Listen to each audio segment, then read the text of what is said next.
Class 11 ABTA test paper 2024-2025 set number 22 number সেটটি শুরু করছি। পেজ নম্বর 574 575 এই পেজ যে দুটো পেজ আছে সেই দুটো পেজে শুরু করছি।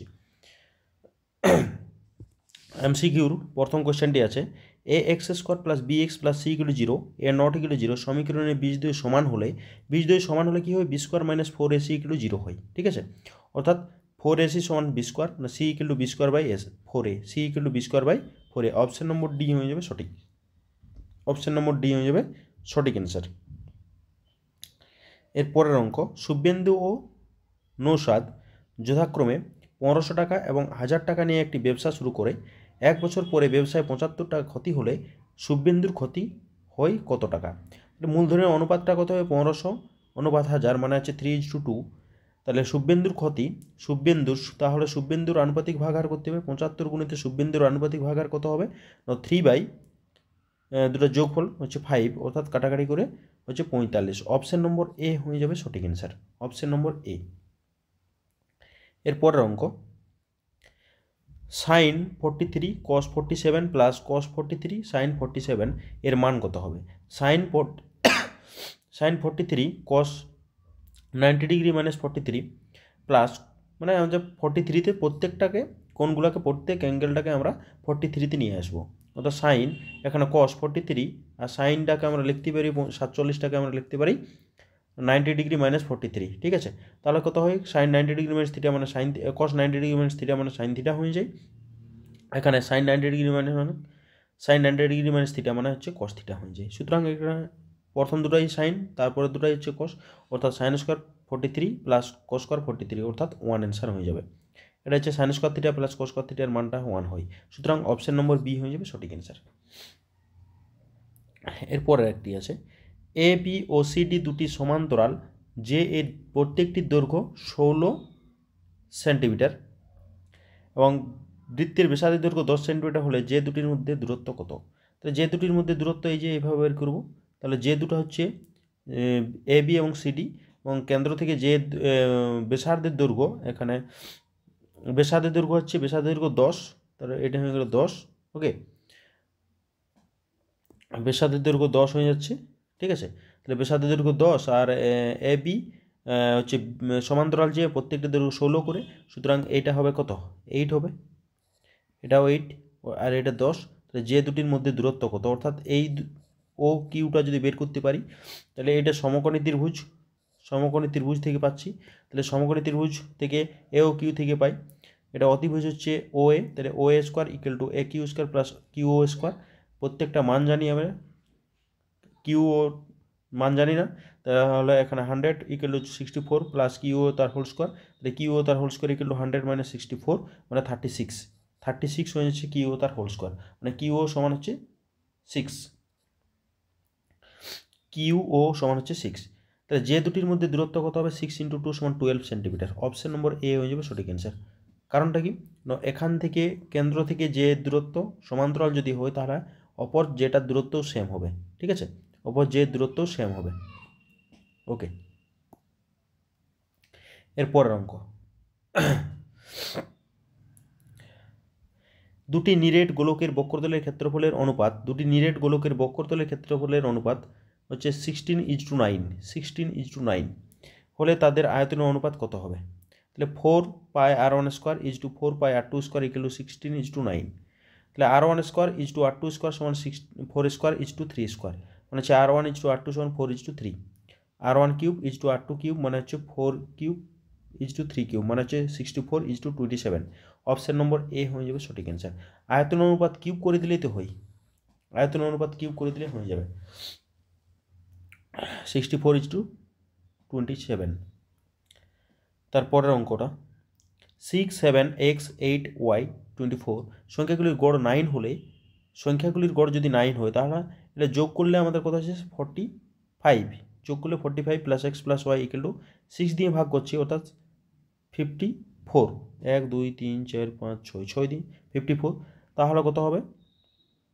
এক্স প্লাস ওয়াই সমান বিয়োগ করে দিলে 9, অর্থাৎ এক্স প্লাস ওয়াই সমান 9 হয়ে যাবে অ্যান্সার। ঠিক আছে, এর পরের অঙ্ক, শূন্যস্থান পূরণ। একটি ব্যক্তি ব্যাংকে 100 টাকা জমা রেখে 2 বছর পর সমূল চক্রবৃদ্ধি পেলেন 121 টাকা। বার্ষিক চক্রবৃদ্ধি সুদের হার কত? তাহলে আমরা একটা ফর্মুলা জানি, P into 1 plus R by 100 সমূল চক্রবৃদ্ধি সঙ্গে সমান হবে 121 সঙ্গে সমান করে দিলি 100 into 1 plus R by 100 whole to the power 2 equal to 1 to 1। তাহলে 1 প্লাস আর বাই 100 হোল তার whole square equal to 1 to 1 by 100। তো 1 প্লাস আর বাই 100 তার whole square equal to 11 by 10 তার হোল স্কোয়ার। তাহলে 1 plus R by 100 equal to 11 by 10, R by 100 equal to 11 by 10 minus 1। তাহলে আর by 100 equal to 1 by 10। তাহলে আর equal to 1 by 10 into 100 মানে হচ্ছে 100%, 100% হচ্ছে 10%, কাটাকাটি করলে 10%। অর্থাৎ সমূল চক্রবৃদ্ধি যেটা সমূল চক্রবৃদ্ধি সুদের হার, সমূল চক্রবৃদ্ধি সুদের হারটা হচ্ছে 10%। অ্যান্সার হয়ে যাবে 10%। ওকে, এর পরের অঙ্ক, sine alpha equal to 1 by √2 এবং cos beta equal to 1 by √2। তাহলে আলফা প্লাস বিটার মান কত? অর্থাৎ সাইন আলফা সমান 1 বাই √2 হলে আলফা এবং বিটার মান দুটোরই মানে 45 হবে, 45 ডিগ্রি। অর্থাৎ যোগ করলে আলফা প্লাস বিটা মানে 90 ডিগ্রি। তাহলে এটা অ্যান্সার হয়ে যাবে 90 ডিগ্রি। ঠিক আছে, 90 ডিগ্রি। এক্স প্লাস 2 এবং এক্স মাইনাস 3 এর মধ্যে সমানুপাতিক এক্স হলে এক্স এর মান কত? -6। ঠিক আছে, এটা বারবার আগের সেটগুলোতে দেওয়া আছে, -6 হবে। তাহলে কী করছি না, X plus 2 by X equal to X by X minus 3, যেহেতু মধ্য সমানুপাতিক এক্স ছিল আর গুণ করে দিয়ে হচ্ছে এর সঙ্গে এটা গুণ করা হচ্ছে। গুণ করলে কত হবে? X plus 2 into x minus 3 equal to x square. এটা গুণ করে দেওয়া হয়েছে, তাহলে -6 ইকুয়াল 0, অর্থাৎ এক্স ইকুয়াল -6, এক্স ইকুয়াল -6, অর্থাৎ -6 হয়ে যাবে অ্যান্সার। তারপরের অঙ্ক, একটি সমকোণী সমদ্বিবাহু ত্রিভুজের সমান বাহুদ্বয়ের প্রত্যেকটির দৈর্ঘ্য 4√2 সেন্টিমিটার হলে অতিভুজের দৈর্ঘ্য কত? তাহলে সমান বাহুদ্বয়ের সমকোণী সমদ্বিবাহু ত্রিভুজ সমান বাহু দুটির দৈর্ঘ্য হচ্ছে 4√2, আর তাহলে অতিভুজের দৈর্ঘ্য কত হবে না, এটা স্কোয়ার প্লাস এটা স্কোয়ার রুট দিন কত হবে 16 ইন্টু 2 প্লাস 16 ইন্টু 2 মানে 64, √64 মানে 8, অর্থাৎ এই অতিভুজের দৈর্ঘ্য হচ্ছে 8, অতিভুজের দৈর্ঘ্য হচ্ছে 8। একটি লম্ববৃত্তাকার চোঙের বেসের দৈর্ঘ্য 3 সেন্টিমিটার এবং উচ্চতা 4 সেন্টিমিটার হলে চোঙটির ভিতর সর্বাপেক্ষা লম্বা যে দণ্ডটি দেখা যাবে তার দৈর্ঘ্য কত হবে? অর্থাৎ একটা লম্ববৃত্তাকার চোঙ আছে, সেই চোঙটা দেখতে এরকম, তাহলে বেসটা হচ্ছে 3 এবং উচ্চতা হচ্ছে 4, তাহলে অতিভুজটা এর দ্বারা যে সমকোণী ত্রিভুজ গঠন হচ্ছে তার অতিভুজটাই হবে, অর্থাৎ এসিটাই হচ্ছে সবচেয়ে বড় লম্বা দণ্ড, অর্থাৎ 3 square plus 4 square, √3 square plus 4 square মানে হচ্ছে √25 মানে হচ্ছে 5, অ্যান্সার হয়ে যাবে 5। ঠিক আছে, এরপরে x1 x2 x3 dot dot xn এর গড় x বার হলে ax1 ax2 ax3 dot dot axn এর গড় কত হবে? ax1 plus ax2 plus ax3 plus dot dot axn by n সমান কত হয়? ax1 plus ax2 plus axn x3 dot dot dot xn হয়েছে বাই n দিয়ে ভাগ করছি, অর্থাৎ এটার গড়টা জানি x বার, তো অর্থাৎ ax বার হয়ে যাবে অ্যান্সার, ax বার অ্যান্সার হয়ে যাবে ax বার। ঠিক আছে, এর পরের অঙ্ক, সত্য মিথ্যা, sine square 15 degree plus cos square 15 degree এর মানটা সবসময় 1 হয়, কিন্তু কি বলছে 1 থেকে ছোট, কখনোই নয়, এটা মিথ্যা হয়ে যাবে, সুতরাং মিথ্যা হয়ে যাবে অ্যান্সার। এরপরে সর্ববৃহৎ অর্ধবৃত্ত অপেক্ষা বৃহত্তর কোণ মানে হচ্ছে সূক্ষ্ম কোণ হবে, বৃহত্তর বৃত্তাংশস্থ কোণ সূক্ষ্ম কোণ, স্থূলকোণ দেওয়া আছে, এটা হচ্ছে বৃহত্তর বললেই সূক্ষ্ম কোণ হবে, বৃহত্তর বললেই সূক্ষ্ম কোণ হবে, আর ক্ষুদ্রতর বললেই স্থূলকোণ। ওকে, এরপরের অঙ্ক, যে ব্যক্তি টাকা ধার করেন তাকে অধমর্ম বলে। আমি টাকা ধার যদি নিই তাহলে আমাকে অধমর্ম, আর যে টাকা দিচ্ছে সে হচ্ছে উত্তমর্ম, এটা সত্য। তারপরের অঙ্ক, একটি ঘনকের প্রতিটি ধারের দৈর্ঘ্য দ্বিগুণ হলে ঘনকটির আয়তন প্রথম ঘনকের 4 গুণ হবে, এটা মিথ্যা হবে, কারণ ঘনকের বাহু যদি a হয় তার আয়তন a কিউব, আর দ্বিগুণ করছি অর্থাৎ 2a তার হোল কিউব মানে হচ্ছে 8a কিউব হবে, অর্থাৎ 8 গুণ হওয়ার কথা, এখানে বলছে 4 গুণ, সুতরাং এটা মিথ্যা। এরপরে 5 নম্বরে, এক্স ভেরিয়েশন জেড এবং ওয়াই ভেরিয়েশন জেড হলে এক্স ওয়াই ভেরিয়েশন জেড হয়, এক্সটা জেডের সঙ্গে সরল, ওয়াইটা জেডের সঙ্গে সরল ভেদে আছে, অর্থাৎ এক্স ওয়াইটা জেডের সঙ্গে সরল ভেদেই থাকবে, এটা যৌগিক উপপাদ্য উল্টানো আছে, যৌগিক ভেদের উপপাদ্য অনুযায়ী হবে। ঠিক আছে, এটা সত্য। তারপরে 4, 14, 18, 21 5 তথ্যের মধ্যমা 18। দেখা যাক ছোটো থেকে বড় সাজানো হয়েছে। এন এর মান হচ্ছে 5, তো মধ্যমা সমান 5 + 1/2 তম পদ মানে 3তম পদ। 3তম পদ কত হচ্ছে 14 হয়েছে 3তম পদ, অর্থাৎ এটা মিথ্যা হয়ে গেল। ঠিক আছে, এরপরে মার্ক 2 এর অঙ্কগুলো আছে। বার্ষিক 5% চক্রবৃদ্ধি হার সুদে কিছু টাকা 2 বছরে চক্রবৃদ্ধি সুদ 615 টাকা হলে আসল নির্ণয় করো। ধরি আসল সমান পি টাকা, এন সমান 2 বছর, চক্রবৃদ্ধি সুদের হার সমান 5%। ঠিক আছে, ধরে নেওয়া হয়েছে। এবার কী জানি আমরা ফর্মুলা পি ইন্টু চক্রবৃদ্ধি সুদটা দেওয়া আছে, অর্থাৎ পি ইন্টু 1 + r/100 হলে দেবে এন মাইনাস পি সমান চক্রবৃদ্ধি থেকে আসলটা বাদ দিলে পড়ে থাকছে চক্রবৃদ্ধি সুদ, অর্থাৎ মাইনাস পি = 615। এখান থেকে আমরা মানগুলো বসানো হয়েছে। তারপরে কী করছি, মানে 5 দিয়ে 100 কাটলে 20 হয়, তার হোল স্কোয়ার পিটা কমন নিয়েছি, অর্থাৎ -1 পড়ে থাকছে = 615। এখানে ক্যালকুলেশন করেছি a + b তার হোল স্কোয়ারের ফর্মুলা, a + b তার হোল স্কোয়ারের ফর্মুলা কাজে লাগাচ্ছি। p × 1 + 2 × 1/20 + 1/20 তার হোল স্কোয়ার -1 = 615। p × 1/10 + 1/400 = 615। p × এটা হচ্ছে যোগ করে দিয়েছি, তাহলে কত হবে 41/400 = 615। এটা উল্টে যাবে, 41/400টা উল্টে যাবে, 400 উপরে চলে গেল, নিচে 41 থাকলো, কাটাকাটি করে 15 হবে, অর্থাৎ 4 × 15 = 60, মানে 6000 টাকা, অর্থাৎ পি হচ্ছে 6000, আসল হচ্ছে 6000 টাকা। ওকে, এরপরের অঙ্ক, বার্ষিক 5% সরল সুদের হারে কত টাকার মাসিক সুদ 1 টাকা তা নির্ণয় করো। অর্থাৎ এখানে সরল সুদের ফর্মুলা কাজে লাগাবো। আই ইকুয়াল টু মানে হচ্ছে আসল সমান পি টাকা, সুদের হার আর সমান 5%, এবং সুদ আয় সমান সুদ হচ্ছে 1 টাকা, সময় টি সমান মাসিক বলেছে, অর্থাৎ 1/12 বছর। আই সমান PTR/100, I equal to P into 1/12 into 5/100, অর্থাৎ পি ইন্টু 5/12 ইন্টু 100, কাটাকাটি করলে 20, অর্থাৎ পি ইকুয়াল টু 240। তাহলে P equal to 240। Okay, 11 degree 15 minute কোণটির বৃত্তীয় মান কত? 11 ডিগ্রি 15 মিনিট কোণটির বৃত্তীয় মান কত? 11 ডিগ্রি 15 মিনিট মানে হচ্ছে 11 ডিগ্রি যা আসা তাই, এই মিনিটটাকে ডিগ্রিতে নিয়ে যদি যাওয়া হয় তাহলে 60 দিয়ে ভাগ করতে হবে। 60 দিয়ে ভাগ করলে 1/4 ডিগ্রি, যোগ করে দিয়েছি 45/4 ডিগ্রি। ঠিক আছে, এর বৃত্তীয় মান মানে π/180 দিয়ে গুণ করতে হবে। তাহলে এর কাটাকাটি 4, মানে 4 × 4 = 16, অর্থাৎ π/16 হয়ে যাবে অ্যান্সার, π/16।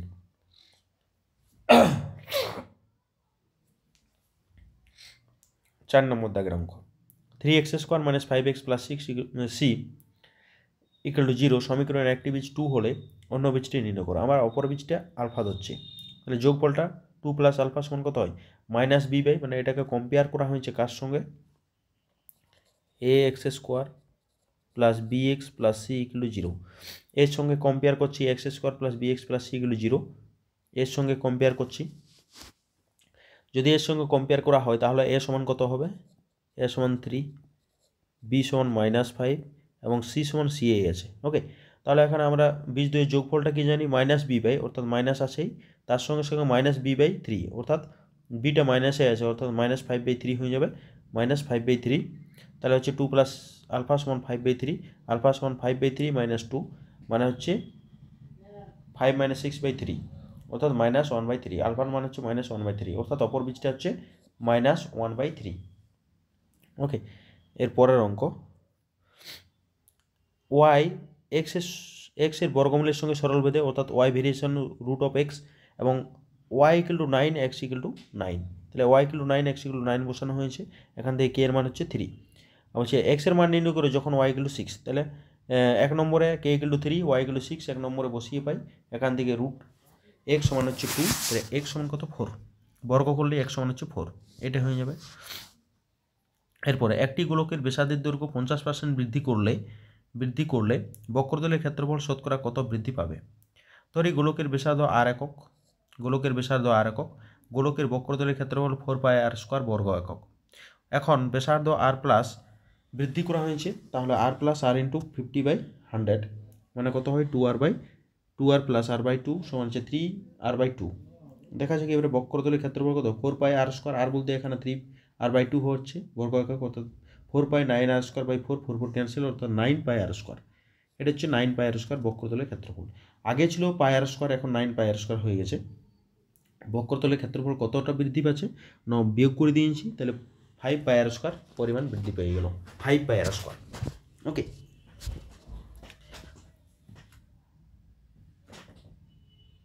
5 পাই আর পরিমাণ বৃদ্ধি পেয়ে গেছে। এখন শতকরা বৃদ্ধি কি? এখন যত বৃদ্ধি পেয়েছে গুণিত 100 বাই আগের যে ক্ষেত্রফল ছিল 4 পাই আর স্কোয়ার, ক্যান্সেল হয়েছে পাই আর স্কোয়ার করে, 4 আর 25 100, অর্থাৎ 125% হয়ে যাবে অ্যান্সার, 125% হয়ে যাবে অ্যান্সার। একটি গোলকের ব্যাসার্ধ R1, একটি লম্ববৃত্তাকার চোঙের ব্যাসার্ধ R এবং উচ্চতা 2R1, উহাদের ঘনফল সমান হলে R1 মানে এটা 1 নয়, এটা অ্যাকচুয়ালি আরই ওঠে, হ্যাঁ 1 দিয়েছে এখানে, R ক্যাপিটাল R অনুপাতটির মান কত? গোলকের আয়তন 4/3 পাই আর কিউব ঘন একক, চোঙের আয়তন হচ্ছে পাই আর স্কোয়ার ইন্টু ব্যাসার্ধ উচ্চতা 2R, অর্থাৎ কত হবে 2 পাই আর কিউব। তাহলে এই দুটো যেহেতু সমান বলেছে, তাহলে R1 কিউব বাই 8 কাটাকাটি হয়েছে, মানে pi by cancel, R cube by capital R cube সমান হচ্ছে 2 ইন্টু, এটা উল্টে যাবে 3/4 হয়ে যায়, এই যে 4/3 যেটা আছে, 4/3 যেটা আছে সেটা কী হবে, ডান দিকে যাই উল্টে যাবে, 3/4 হয়েছে, কাটাকাটি করলে 3/2, আর কিউব সমান 3/2, আর কিউব মানে এখানে কিউব দুটো ক্যান্সেল হলে 3 হবে ডান দিকে, 3/3/2, তাহলে কত হয় আর ক্যাপিটাল R সমান 3/3 এইটা হয়ে যাবে অ্যান্সার। ওকে, এর পরের অঙ্ক, যদি tan θ = cot θ হয় এবং থিটা এর ধনাত্মক সূক্ষ্মকোণ হয় তবে tan θ + 15 এর মান কত? tan θ = cot θ, tan θ = tan 90 degree minus θ, মানে θ = 90 ডিগ্রি মাইনাস θ, অর্থাৎ 2θ = 90 ডিগ্রি, θ = 45 ডিগ্রি।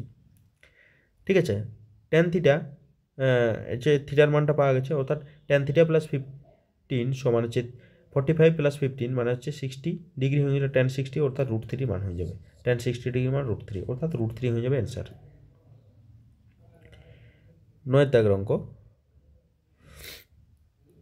ABCD ট্রাপিজিয়ামের BC সমান্তরাল AD এবং AD সমান 4 সেন্টিমিটার, AC এবং BD কোণদ্বয় এমনভাবে O বিন্দুতে ছেদ করেছে যে AO by OC = DO by OB সমান হাফ হয়, তবে BC দৈর্ঘ্যের কত হবে? দৈর্ঘ্যটা কত? BC মানে AB এবং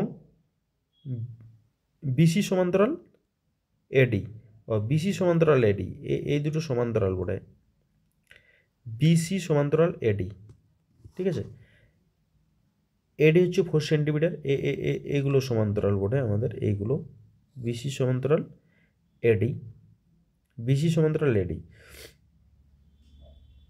এখন AD সমান 4 সেন্টিমিটার, কোণদ্বয় এমনভাবে ও বিন্দু ছেদ করেছে যাতে করে OA বাই OC এবং OD বাই OB সমান হাফ, তাহলে AD সমান এইটা। এখন এইখান থেকে আমরা পাচ্ছি, যেহেতু হাফ দিয়ে আছে, ত্রিভুজ AOD এই ত্রিভুজটা এবং ত্রিভুজ BOC,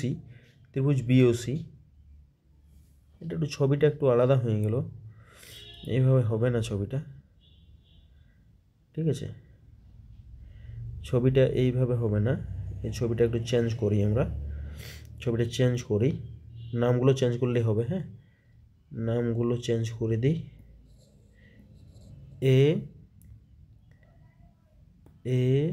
ABCD, ঠিক আছে, ABCD কার সঙ্গে? ADর সঙ্গে BC সমান্তরাল, ঠিক আছে, তাহলে AOD এইটা একটা এবং BOC এইটা একটা সমান্তরাল, মানে হচ্ছে সদৃশ বটে, যেহেতু কোণগুলো সব দিক থেকে আছে তার জন্য সদৃশ। এখন AOD ত্রিভুজটির AD বাই BC, মানে ওই ত্রিভুজটা এটা, আর নিচেরটা ত্রিভুজটা বড় বাহুটা BC। এখন ওই ত্রিভুজটার AO, তাহলে এই ত্রিভুজটার কী হবে? OCটা, নিচেরটার OCটা নিয়ে হয়েছে, মান জানা আছে AO বাই OC হাফ, আর ADর মান 4 জানা আছে, 4/BC = হাফ, তাহলে BC সমান হচ্ছে 8, অর্থাৎ BCর মান হয়ে যাবে 8। ওকে, BCর মান হচ্ছে 8, যেহেতু ADটা দেওয়া আছে, AD হচ্ছে 4, তাহলে 4 গুণিতক আকারেই BCটা পাওয়া যাবে, ঠিক আছে, 8 পাওয়া গেল। অকেন্দ্রীয় একটি বৃত্তের PQ জে এর দৈর্ঘ্য 4 সেন্টিমিটার এবং ও বিন্দু থেকে পি কিউ এর দূরত্ব হচ্ছে 2.1 সেন্টিমিটার। বৃত্তের বেসের দৈর্ঘ্য নির্ণয় করো। তাহলে এটা হচ্ছে একটা বৃত্ত যার পি কিউ হচ্ছে বেস এবং বেসের দৈর্ঘ্য হচ্ছে 4 সেন্টিমিটার। বেসটির দৈর্ঘ্য হচ্ছে জে এর দৈর্ঘ্য হচ্ছে 4 সেন্টিমিটার, অর্থাৎ এইটা হচ্ছে 2, এটা হচ্ছে 2। ঠিক আছে, এবার এইটা 2 হয়ে যাবে, এটা 2, তাহলে পি কিউ হচ্ছে 2, তাহলে এ কিউ সমান 2, পি কিউ হচ্ছে 4 আর দূরত্ব হচ্ছে পি কিউ এর দূরত্ব ও বিন্দু থেকে মানে এও সমান 2.1, 2.1, ঠিক আছে, 2.1। ওকে, মান দেওয়া আছে। তাহলে এটা একটা সমকোণী ত্রিভুজ এওপি। তাহলে এখান থেকে ওপি স্কোয়ার সমান O A square plus P A square মানগুলো বসানো হয়েছে, অর্থাৎ ওপি স্কোয়ার সমান হচ্ছে 2.9। ওপি সমান রুট ওভার অফ 8.41 মানে 2.9। তাহলে বেসটা কত হবে? বেসটা হচ্ছে এটা হচ্ছে ওপি, ওপি হচ্ছে বেসার্ধ, তাহলে বেসটা তার দ্বিগুণ হবে। দ্বিগুণ করে দিলে হচ্ছে 2 দ্বিগুণ 5.8 হয়ে যাবে অ্যান্সার, 5.8। ওকে, এরপরের অঙ্ক 11 নম্বর। ও কেন্দ্রীয় বৃত্তের বহিস্থ কোণ কোনো বিন্দু পি থেকে অঙ্কিত স্পর্শক দ্বয় পি এ ও পিবি, কোণ এ ও বি সমান 120 ডিগ্রি হলে কোণ এ পিবি এবং কোণ এ পিও এর মান নির্ণয় করো। তাহলে আমাদের এইটা আছে ও কেন্দ্রীয় বৃত্তের বহিস্থ কোনো বিন্দু পি, ঠিক আছে, অঙ্কিত স্পর্শক দ্বয় পি এ এবং পিবি। তাহলে এ ও বি 120 ডিগ্রি হলে এপিবি এই কোণটা কত হবে? অর্থাৎ এই কোণটা 90 ডিগ্রি, এই কোণটা 90 ডিগ্রি, তাহলে তো হয়ে গেল অঙ্কটাই। তাহলে এটা হচ্ছে যেহেতু এটা দুটোই লম্ব আছে ও বেসার্ধ দুটো স্পর্শকের উপর লম্ব, সুতরাং এখানে কী কোণ করবে? 90 ডিগ্রি, এইগুলো 90 ডিগ্রি করে হয়ে গেল। তাই একটা চতুর্ভুজ আছে আমাদের এ ও বিডি থেকে পাই প্রত্যেকটা কোণের সমষ্টি 360, মানগুলো বসানো হয়েছে। কোণ এ পিবির মানটা জানি নাই, 360 মাইনাস 300 মানে 60 ডিগ্রি, আর 60 ডিগ্রি হয়ে গেল। আর এইটা কেন্দ্র থেকে ওই বহিস্থ বিন্দুতে যেটা লম্ব টানা, যে একটা সরাখা টানা গেছে রেখাংশটা কী করছে? এই কোণটাকে দুটি সমান ভাগে ভাগ করে, ঠিক আছে, ওপি রেখাংশ এ পিবিকে সমান দুটি অংশে বিভক্ত করে, অর্থাৎ কোণ এ পিও সমান হচ্ছে 30 ডিগ্রি। ওকে, এরপরে লাস্ট অঙ্ক 12 নম্বর অঙ্কটি। একটি পরিসংখ্যা বিভাজনের গড় 8.1 summation F I X I সমান 132 প্লাস 5K এবং সামেশন এফ আই সমান 20 হলে কে এর মান নির্ণয় করতে হবে। তাহলে summation F I X I by summation F I সমান এক্স বার, এটা জানি আমরা, মানগুলো বসানো হয়েছে আর গুণ করে দেওয়া হয়েছে। 5K = 162 মাইনাস 132 বাই মানে হচ্ছে 30, অর্থাৎ কে সমান 30 বাই 5 মানে হচ্ছে 6। ওকে, এই অঙ্কটি অনেকবার দেওয়া ছিল। ওকে, এরপরে আমরা পরের যে সেটটি এতটি থাকলো এটাই পরের সেটটি আলোচনা করবো, অর্থাৎ 23 নম্বর সেটটি নিয়ে আসবো পরের ভিডিওতে।